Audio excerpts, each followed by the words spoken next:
कि राष्ट्रीय जनता दल के ताकत पर ही कांग्रेस का वजूद है बिहार में। इतने बड़े अंतर से ये जो जीत मिली है बम्पर, ये डबल इंजन सरकार की चक्का कर दिया पंचर। तेजस्वी यादव जी का जादू चल गया और इस तापमान में जो 42-44 डिग्री का लहर चल रहा है लू का, कहर बनकर बीजेपी पर टूटा है। बीते दिन बोचहा उपचुनाव के रिजल्ट आए हैं, जहां पर राजद के प्रत्याशी अमर पासवान ने जीत हासिल की है। वहीं आपको बताते चले कि बीजेपी ने कल ही हार मान लिया था। हालांकि उन्होंने बयान में यह भी कहा है कि इस जीत से ना तो सरकार बदलने वाली है ना तो सत्ता। हालांकि मुकेश सहनी एक अलग रूप में नजर आए, उन्होंने मिठाइयाँ बांटी और अमर पासवान को बधाई भी दी। हमारे साथ बात करने के लिए राजद प्रवक्ता है मृत्युंजय तिवारी। सर, दो चीज़ें कल नजर आई, एक तरफ बीजेपी हार मान रही है तो दूसरी तरफ मुकेश सहनी आपके लिए खुश हो रहे हैं।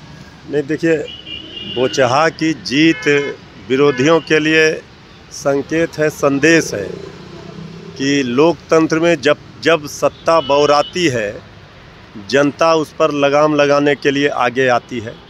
इतने बड़े अंतर से ये जो जीत मिली है बम्पर, ये डबल इंजन सरकार की चक्का कर दिया पंचर।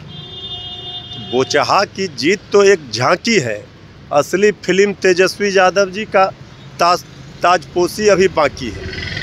आगे आगे देखिए, बीजेपी भी, हमारे विरोधी भी समझ रहे हैं, वहाँ सारे जाति धर्म वर्ग सारे का बैरिकेटिंग टूट गया। तेजस्वी यादव जी का जादू चल गया और इस तापमान में जो 42-44 डिग्री का लहर चल रहा है लू का, कहर बनकर बीजेपी पर टूटा है।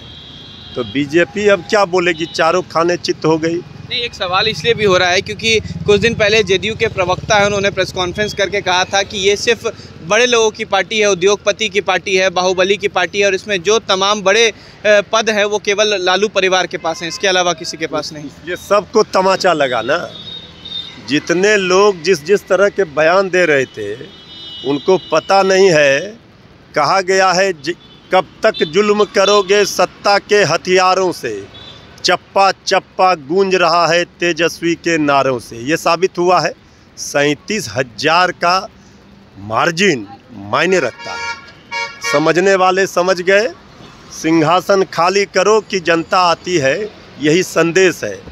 अब ये बात जान लीजिए, बोचहा की जनता ने जो किया कमाल, अब तो इस नीतीश सरकार में एनडीए में होगा बवाल, ये तय है। और अभी से ही आदरणीय मांझी जी के चेहरे पर खुशी देखिए, जेडीयू के नेताओं पर खुशी देखिए। इस चुनावी बोचहा की जीत का साइड इफेक्ट इतना ज़बरदस्त होगा कि सत्ता में बैठे लोगों की थरथराहट दिख रही है। एक आखिरी सवाल है कि कल रिजल्ट आया लेकिन प्रतिपक्ष नहीं थे बिहार में, इसको लेकर भी अब सत्ता पक्ष सवाल उठा रही है कि जीतने के बाद भी प्रवासी कर रहे हैं, बिहार में नहीं है। देखिए, ये सब बोल करके ही सत्ता पक्ष के लोग अपनी दुर्गति करवा रहे हैं। सवाल है महंगाई का, भ्रष्टाचार का, बेरोजगारी का, भुखमरी का, अपराध का। तो इनसे जब भी पूछिएगा तो प्रवासी हैं, तो नौवीं फेल हैं, तो तेजस्वी चालीसा पढ़ने से उनका क्या होगा। माइक पर, कैमरे में, इस टेलीविज़न पर जितना गाली देना हो, और जनता का आशीर्वाद उसी तरह से सुनामी बन करके तेजस्वी यादव जी के साथ खड़ी है। लोकतंत्र में जनता वोट की चोट से सबक सिखाती है।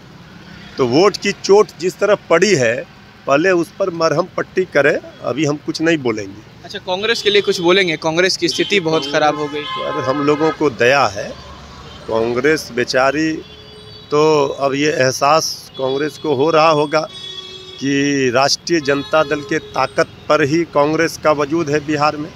हम लोग तो कांग्रेस पार्टी का सब दिन सम्मान किए। हम लोग एक समान विचारधारा वाली पार्टियों को एकजुट करके लड़ाई लड़ना चाहते हैं। राष्ट्रीय स्तर पर हम लोग कांग्रेस के साथ थे, हैं, रहेंगे। लेकिन बिहार में कांग्रेस को भी अब ये भ्रम टूटा होगा। कुछ लोग बड़बोले नेता अनाप शनाप कुछ बोल रहे थे, वो तेजस्वी यादव जी को हराने के लिए कह रहे थे कि हार जाए। तो कांग्रेस को ज़मीनी हकीकत जब हम लोग कह रहे थे, सच्चाई क्या है, ये कांग्रेस को भी पता चल गई। फिर भी हम कांग्रेस का सम्मान करते हैं। कांग्रेस अपनी भूल सुधार करे और मिलजुल कर लड़ाई लड़े। चलिए, बहुत बहुत शुक्रिया। ये थे हमारे साथ राजद प्रवक्ता मृत्युंजय तिवारी, जिन्होंने बोचहा की जीत पर वहाँ के तमाम जनता को बधाई दी है और कहा है कि सत्ता परिवर्तन आने में अब देर नहीं है। जिस तरीके की स्थिति हुई है, प्रचंड बहुमत से बोचहा में अमर पासवान जीते हैं, उसको लेकर तमाम लोग खुश हैं। फिलहाल खबर में सिर्फ इतना ही। आप हमारे साथ बने रहें और देखते रहें DTV भारत। नमस्कार।